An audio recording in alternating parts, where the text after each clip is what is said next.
June 8, 1944. A quiet road near Salon-la-Tour, central France. 2 days after D-Day.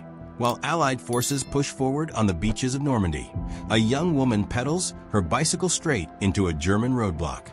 She is 23 years old, a widow, a mother. Hidden beneath her civilian clothes is a Sten gun, loaded for a mission she was never expected to survive. How did Violette Szabo, a grieving young mother, become one of the most hunted operatives in occupied France? The ambush lasted less than an hour, but it would define everything that followed.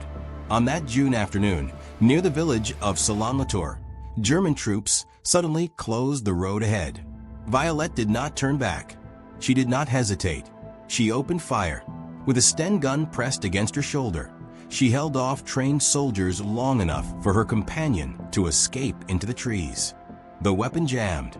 She was hit in the leg. Still, she kept firing, crawling, reloading, buying seconds with blood. When the ammunition ran out, there was nowhere left to go.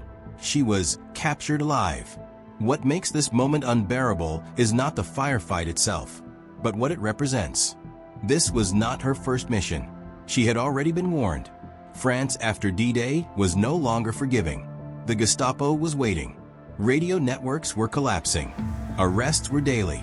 Death was no longer a risk. It was an expectation. And yet she returned. She returned knowing she had a daughter she would likely never see again. A child who would grow up without memories, only photographs and medals. She returned knowing that if she were caught, there would be no prisoner exchange, no trial, no rescue. This was not recklessness. It was calculation. In the quiet logic of war, her life was weighed against dozens of others. Messengers, saboteurs, resistance cells that would vanish if she failed. That is the detail history often reduces to a sentence. She fought until the gun failed. What it leaves out is why she was there at all, when walking away was still possible. Violette Szabo was born on June 26, 1921, in Paris, into a world still bruised by the First World War. Her father was French, her mother British. From the beginning, her life existed between two countries, two languages, two identities. It would later become her greatest strength. Her childhood was not shaped by ideology or patriotism, but by movement and survival. Economic hardship forced the family to relocate to London while she was still young. She learned English quickly, absorbing the rhythms and accents of working-class Britain.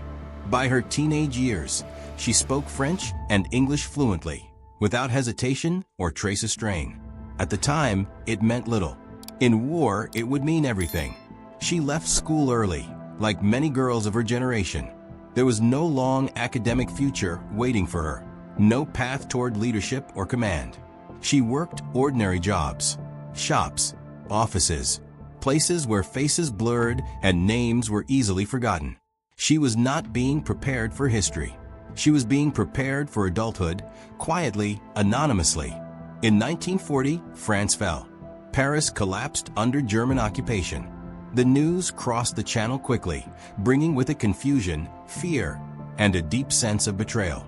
For Violette, the fall of France was not an abstract geopolitical event.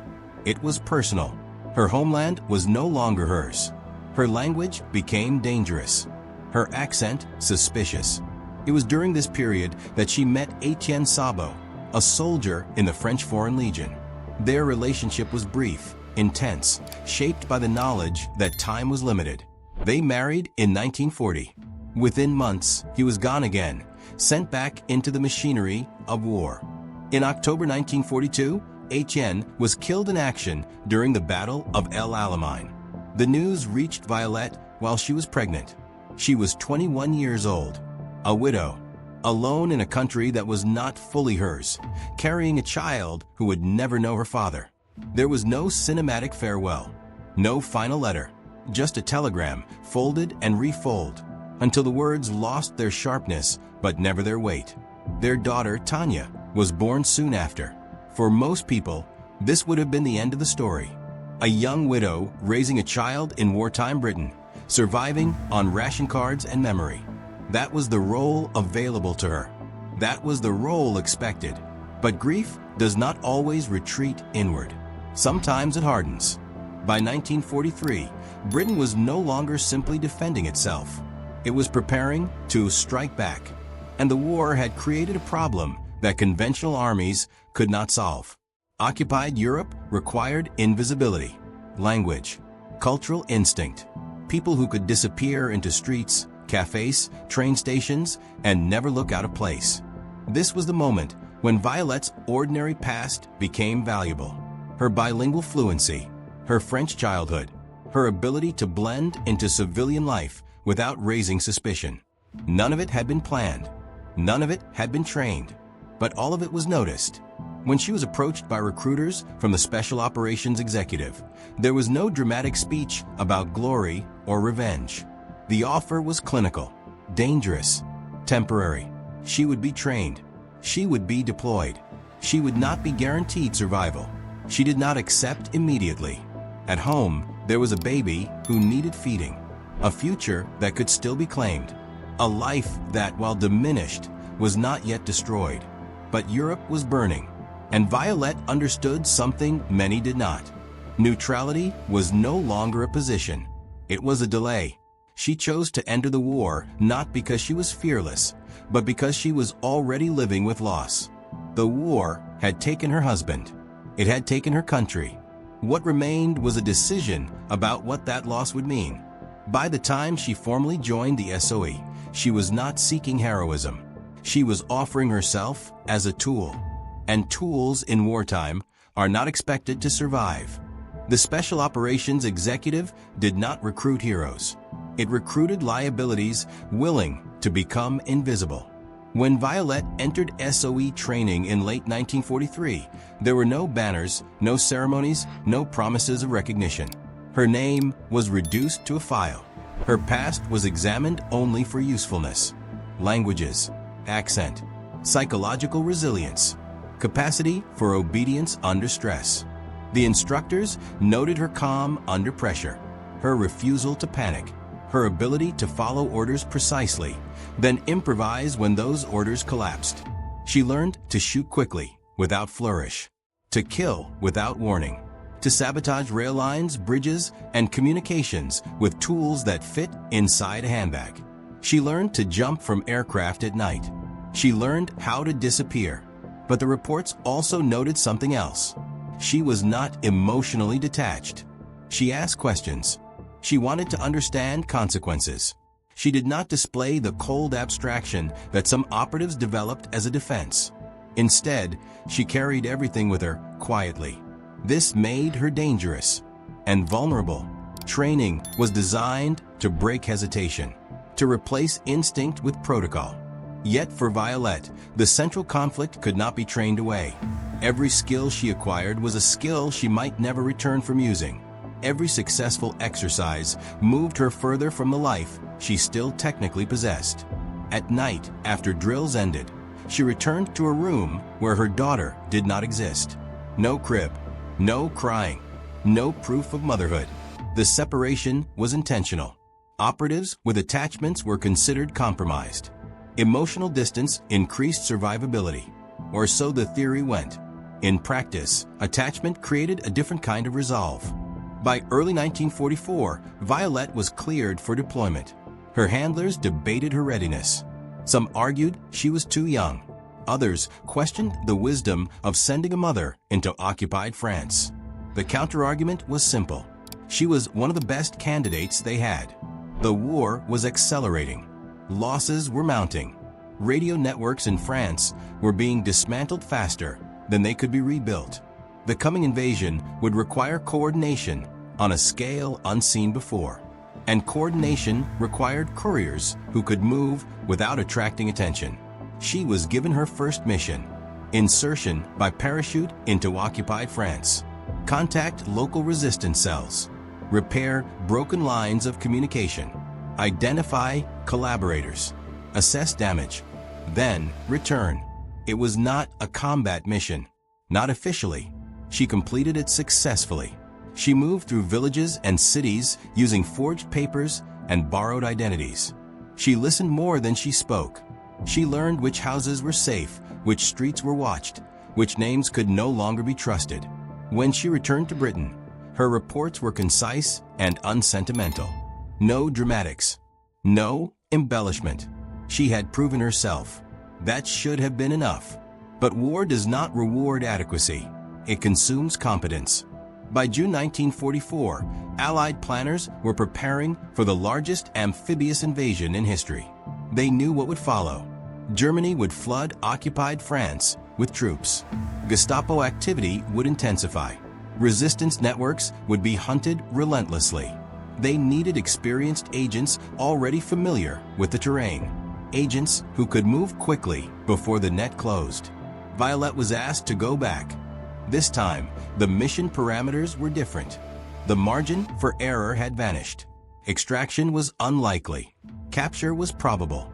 Survival was uncertain. She did not refuse. The decision was not framed as bravery.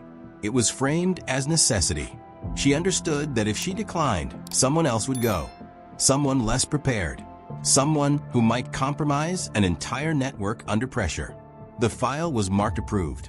There was no ceremony when she left her daughter for the last time. No speech about sacrifice. Just a quiet transfer of custody. Instructions. Contingencies. When she boarded the aircraft for her second mission, she was not thinking about medals or remembrance. She was thinking about timing, routes, signals, and perhaps, briefly, about the fact that this was the last moment in which turning back was still possible. Once the aircraft crossed the channel, even that choice disappeared. Violette landed in France after midnight, dropped from a low-flying aircraft into a countryside already tightening under German control. By June 1944, this was no longer the France she had known on her first mission. D-Day had changed everything. Roads were watched. Trains were searched. Villages that once tolerated resistance now feared collective punishment. Her task was brutally simple on paper. Rebuild contact between fractured resistance cells. Deliver instructions. Confirm which radio operators were still alive. Which safe houses had already been compromised. Which names should never be spoken again. In reality, every movement carried risk. She traveled mostly by bicycle and train, moving as an ordinary woman would. A widow, a courier, a figure meant to pass through memory without leaving a mark. Her forged papers were good, but forged papers only delayed suspicion. What mattered more was instinct, knowing when to lower her eyes, when to speak first, when to remain silent. She slept in unfamiliar rooms, often for only a few hours, never twice in the same place. The resistance members she met were exhausted, paranoid, and increasingly isolated. Arrests were happening nightly. Some networks had already been infiltrated. Others had vanished without explanation. Violette adjusted quickly. She shortened meetings, reduced written communication, changed rendezvous points at the last minute. These were not heroic acts. They were preventative ones, designed not to win the war, but to delay collapse. Her presence mattered more than she could openly acknowledge. She brought confirmation that Britain had not forgotten them, that the invasion was real, that their risk still had purpose. In return, she absorbed their fear, their anger, their quiet desperation. Information flowed both ways, and with it, danger. By the second week, she knew the pattern had shifted. German patrols were appearing where they should not have been. Roadblocks were forming without warning. Names she had been given were already stale. Someone was talking. It was during one of these tightening movements, near Salon-la-Tour, that she made a decision which would end her mission and define her place in history. A decision made in seconds, under pressure, with incomplete information. And once made, it could not be undone. The warning came too late. On the morning of June 8, 1944, Violette and her contact were moving through a stretch of road near Salon-la-Tour when the situation shifted without announcement. No sirens, no shouted orders, just the sudden appearance of German troops ahead, positioned with the quiet confidence of men who were not improvising. This was not a routine check. She recognized it immediately. The spacing, the weapons ready but not raised, the absence of confusion. This was a net, not a barrier. Turning back would draw attention. Running would confirm suspicion. The smallest hesitation could expose both of them. She made the decision alone. Violette ordered her companion to break away and run. There was no debate, no time for protest. If one of them was caught, the mission could still survive. If both were taken, everything would end. She stepped off the bicycle and opened fire. The first shots were not meant to kill. They were meant to shock, to create uncertainty, to buy time measured in seconds, not minutes. German soldiers returned fire immediately. The road became a narrow corridor of noise and dust. She moved instinctively, using the terrain to limit angles, firing in short bursts. The Sten gun jammed. She cleared it under pressure, hands already shaking from exertion. A bullet struck her leg. Pain registered, then vanished beneath adrenaline. She kept moving, kept firing, until the magazine emptied. By the time silence returned, her companion was gone. She was surrounded. Her capture did not look dramatic. There was no final stand, no defiant speech. Just the abrupt end motion. Weapons lowered, hands raised, blood soaking through her clothes. The mission was over. What followed was worse than failure. In her possession were forged documents, codes, and names she had already memorized and burned. Enough to identify her as more than a civilian. Enough to ensure she would not be treated as one. The Germans did not know exactly who they had captured, but they knew she mattered. As she was taken away, there was no immediate interrogation, no violence. That restraint was deliberate. They were preserving something they intended to extract. Violette had trained for this moment. She had rehearsed cover stories, false names, fragmented truths designed to collapse under pressure without revealing anything useful. But training could not fully prepare her for the reality ahead. The resistance network she had worked to stabilize was already unraveling. Arrests would follow. Houses would be searched. People would disappear. Her role in the field had ended. But her value to the enemy was just beginning. And from this point forward, survival would no longer depend on movement or speed, but on silence. The first rule of interrogation is patience. The Gestapo understood this well. After her capture, Violette was not beaten immediately. She was treated as something valuable. Her wounds were cleaned. She was allowed to rest. Questions came slowly, wrapped in politeness, offered as conversation rather than demand. Names, routes, purposes, all framed as formalities. She gave them nothing. What unsettled her interrogators was not defiance, but control. She did not panic. She did not over-explain. She answered with fragments that could not be assembled into anything useful.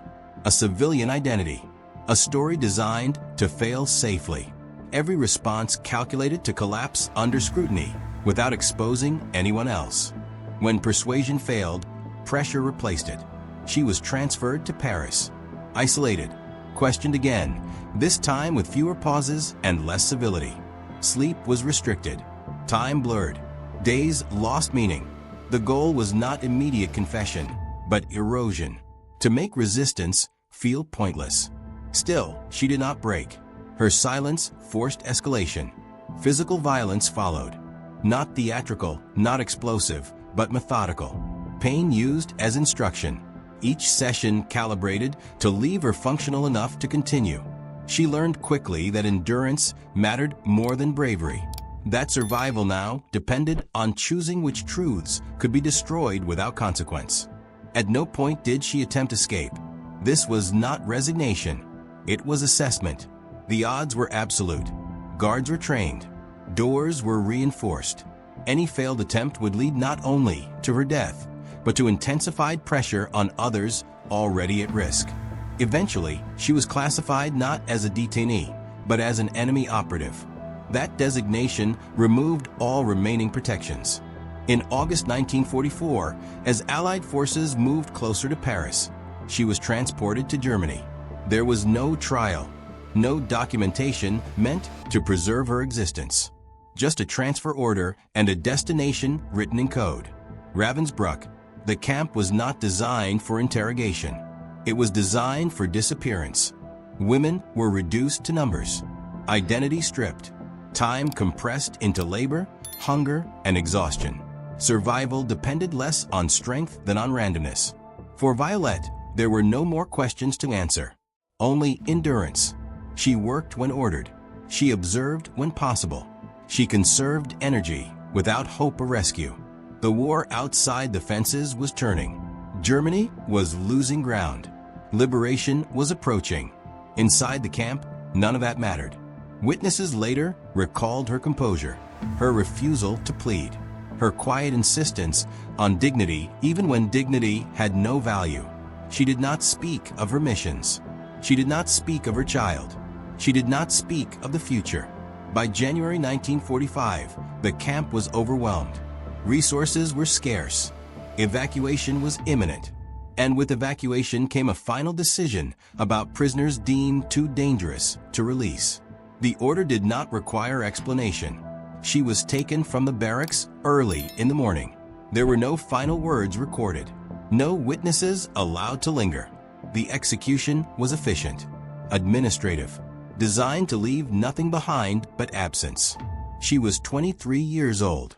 The war would end months later. January 1945. Ravensbrück concentration camp.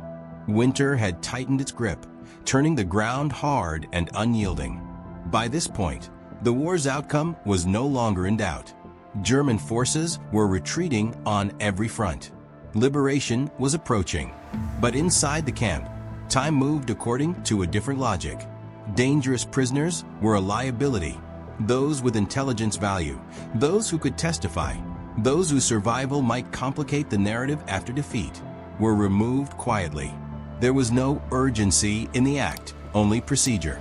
Names were called, records adjusted, lives erased without spectacle. Violette was taken early in the morning. There was no formal accusation read aloud, no chance to speak. The execution was carried out behind the camp, away from the barracks. Witnesses later described the moment with restraint, as if language itself refused to expand around it. A shot, then another. The body left where it fell. She was 23 years old. At the same time, beyond the camp's fences, Allied forces were advancing through Germany. Cities were falling. Prisoners elsewhere were being liberated. The world she had been fighting for was finally arriving, but it arrived too late for her to see it. News of her death did not travel quickly. Records were incomplete, files destroyed. For months, she was simply missing. Another operative who had failed to return. Another name listed without explanation. For her daughter, there was no certainty, only absence. After the war, fragments of her story surfaced slowly. Testimonies from survivors. SOE files declassified years later. A reconstruction pieced together from loss rather than documentation. What emerged was not a legend, but a pattern. A young woman sent into impossible conditions, who did not betray those who trusted her. In 1946, she was posthumously awarded the George Cross, Britain's highest civilian honor for gallantry. The citation was brief, formal. It spoke of courage, duty, and sacrifice. It did not mention fear. It did not mention motherhood. It did not mention the cost. Her daughter, Tanya, grew up knowing her mother through stories told carefully, without drama. A photograph, a medal, a name spoken with respect, but rarely with detail. This was the inheritance left behind, proof that something extraordinary had occurred, without the comfort of understanding it fully. History moved on. New conflicts replaced old ones. Names like hers faded from public memory, preserved only in archives and memorials visited infrequently. Yet the consequences of her silence endured. Resistance members survived because she did not speak. Networks recovered because she absorbed the final pressure alone. The war did not remember her loudly, but it benefited from her absence. In the years after the war, the world searched for clarity. Victories were measured. Losses were counted. Narratives were simplified so that history could be taught, commemorated, and moved past. Violette Szabo did not fit easily into those narratives. She had no battlefield to point to, no territory liberated in her name. Her contribution could not be photographed. It existed in absences, in names that were never spoken under interrogation, in resistance cells that survived because one person did not. The George Cross recognized her courage, but medals cannot explain motive. They cannot explain why a young widow chose to leave her child behind, knowing the likely outcome. They cannot explain how someone so ordinary accepted a role designed to erase her. Public memory prefers distance. Statues and plaques offer safety. They turn sacrifice into symbol, stripping away the discomfort of choice. Yet Violette's story resists that comfort. It forces a question that history rarely asks directly. What does it cost to remain silent when speaking might save your own life? Her legacy is not found in tactics or operations, but in restraint, in the discipline to endure pain without relief, in the refusal to exchange others' lives for her own. This is not the legacy of triumph. It is the legacy of containment, of damage limited, rather than glory achieved. For her daughter, history arrived late and incomplete, a mother transformed into a figure of national honor, yet forever unreachable as a person. For the world, her story remained largely unknown, overshadowed by louder victories and more visible heroes. And perhaps that is the final injustice. Wars are remembered through outcomes, through dates and maps and surrender documents. But they are decided by individuals whose names rarely survive the transition from necessity to narrative. People who disappear so that others can move forward. Violette Szabo was one of them. She did not live to see peace. She did not live to see her child grow. She did not live to be remembered properly. But her silence altered the shape of events in ways that can never be fully traced. History may forget her voice, but it still moves through the space she refused to fill.